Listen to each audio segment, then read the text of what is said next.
Hello mga ka-electronics.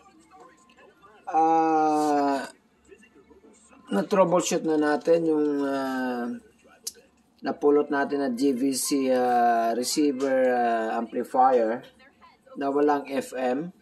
May problema dito sa tuner section. So, pero yung gumagana yung CD niya, kanina nasubukan natin yan. Nagpi-play pa yung CD dito. CD natin. Gumagana yung CD niya, guys. Now, kanina, ang problema is yung FM.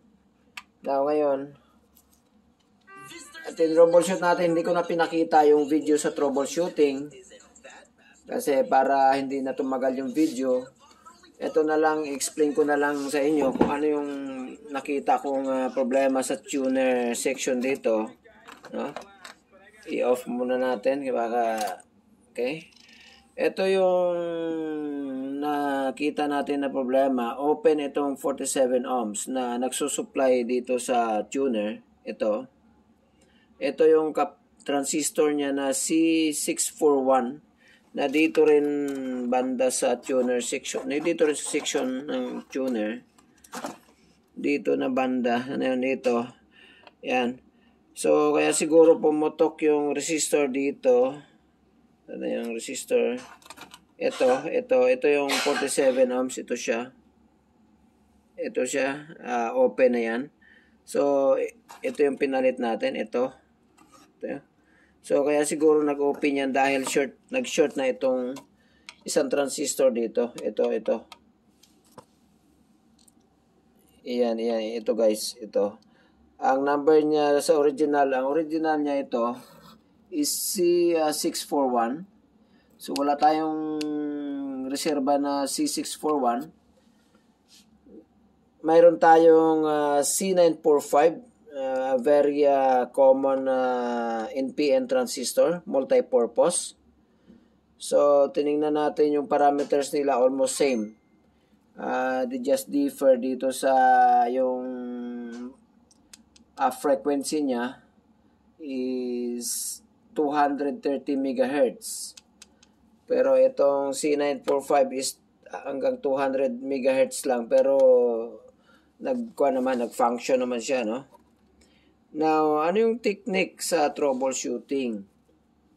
Since ito kanina, of course, may power, may gumagana yung CD niya, walang FM. So, yung focus natin siyempre dito sa tuner section, no? Ito yung tuner section, hiwalay na board. Okay? Ito yung tuner section, ito yung kumbaga main board niya. Nandiyan yung amplifier niya, no?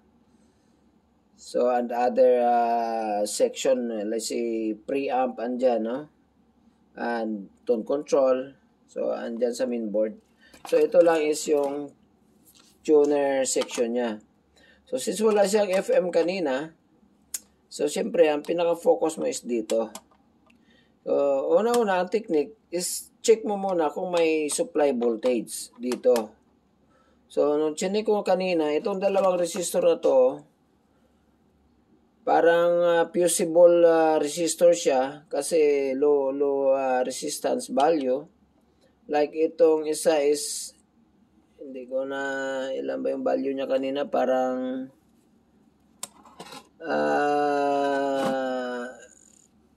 mababa lang, no? Nasa mga I think 3.3 ohms ba yun? 4.7 ohms.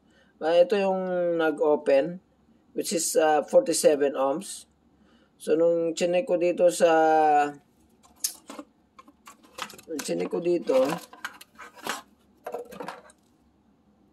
ano yun siya? Yun dito. Dito galing ang isang paan ng resistor. Ayan. Saan yan? Yeah, ito siya. Ito.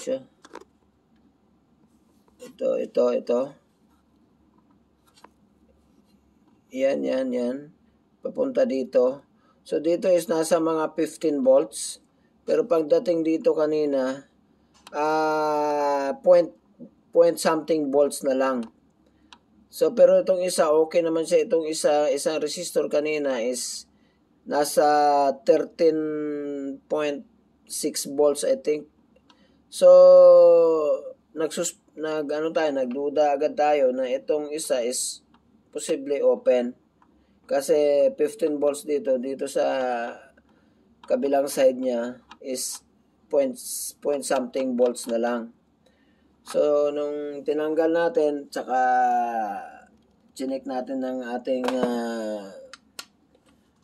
multi-tester, so, open talaga siya. So, yun, napalitan natin. Mayroon man tayong mga extra resistor. Bago yan, no? Ito. Ito na resistor. Ito, luma to. Ito, bago. So, pinalitan natin. At saka itong isang transistor dito na C641. Pinalitan natin ng C945. Then, tinisting na natin. Gumana naman siya, guys, no? Testing natin. Okay. Lagyan natin ng cardboard para hindi magkaroon ng short circuit. Then, i-power natin.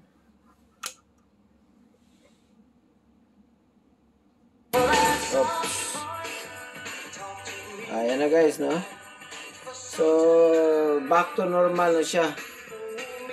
So, parang vintage, consider natin to na vintage na tong amplifier na to. Pero, durable to, guys. Tingnan nyo yung mga power amplifier, power transistor niya.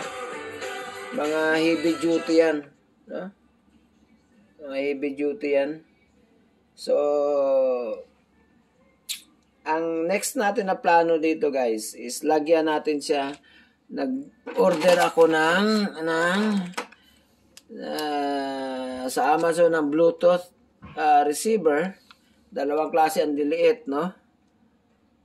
Pero mura lang to, guys. Mga dalawa ito is nasa 500. So tag 250 each. 250 pesos lang, no? Dalawang klase yan. Dalawa pareho lang yan. Pero iba lang kulay. White yung isa. Pero so ang gagawin natin, guys, ilagay natin ito dito sa loob. So, ang supply nito for sure is 5 volts. So, hanap tayo. Pwede tayo magkuha dito sa 15 volts na yung nasunugan ng resistor kanina dito. Para hindi na tayo magka-problema maghanap pa. Dito na mayroon na dito. Idaan natin sa 7805 na fixed regulator. Then, ayos na. Mayroon na tayong supply para dito sa Bluetooth natin. Okay? So, yan ang abangan ninyo, guys, pag nakabit na natin. Hindi na natin ma-video kung paano natin ikabit. Ipakita ko na sa inyo pag nakabit na. Saan naka-connect, ano yung connection, at saka yung ilagay natin na fixed 5 volts dito na regulator na dito tayo mag-connect, mag-attach na section, no? Kaya mayroon ditong 15 volts para sa tuner. Okay? Actually, pwede rin tayo makahanap dito siguro. Or dito mismo diretso sa sa power supply transformer niya. Pero pwede rin diretso na lang dito, no? At least dito meron na. Pero kung makahanap tayo ng mga 12 volts dito, pwede rin idiretso natin dito ang fix 5 volts na regulator natin. Titingnan lang natin kung saan natin pwedeng ikabit, guys. Then itong Bluetooth receiver natin, tingnan natin kung saan natin din ito. Then i-connect natin to sa, it's either dito sa, may marami man siyang output dito, no? Mayroong tape, mayroong puno, CD. So, kahit saan dyan, pwede natin i-connect. Ito isingit natin dyan, no? Pwedeng sa puno, pwedeng sa tape. Pag pindot mo ng tape or puno button dito, bali sa Bluetooth na yon. Okay? So, depende lang. Kung gagamitin mo yan na yung input na yun na let's say tape or puno or CD, wala naman problema, no? one at a time lang naman ang paggamit ng input. Kung mag-Bluetooth ka, so hindi ka muna mag-tape or magpuno. Depende kung saan natin to pwedeng i-connect na maganda yung magiging audio niya, no? Kasi itong tape at saka puno dito, ano yan eh, may kanya-kanyang frequency, ano yan eh, iba-iba ang audio frequency niyan. Kasi halimbawa sa tape, no? Iba ang tunog sa puno, iba ang tunog sa CD, iba ang tunog. So nagamatter yan sa frequency. Now, titingnan natin kung saan ang magandang maging result, no? Kung saan natin pwedeng i-inject siya dito sa different inputs dito. Okay? So, wait for that next video. So, yan lang muna guys. Bye!